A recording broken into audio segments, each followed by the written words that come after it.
అధ్యక్ష ఏంటంటే ఇలాంటి చట్టం తీసుకొచ్చే ముందన because we are all committed right from you, we, everyone, we are sworn on the Constitution of India, sir.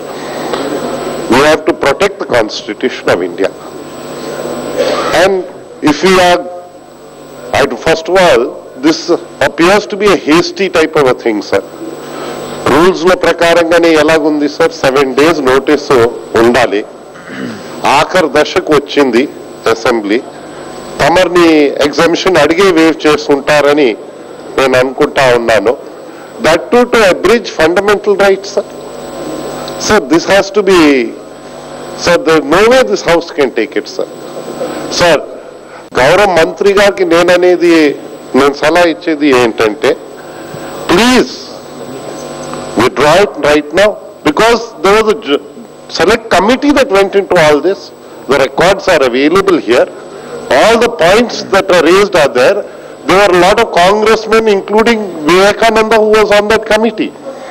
They raised all types of issues, sir. So ఇవన్నీ exercise చేసే ఓ చట్టం వచ్చింది.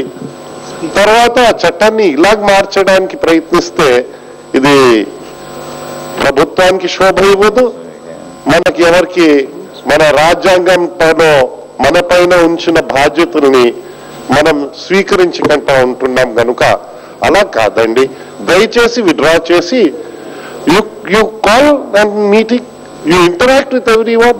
We can bring legislation in consonant with the Constitution. We don't have to go doing anything opposing the Constitution. Sir, that is my suggestion, sir. We of course oppose this tooth and nail, sir.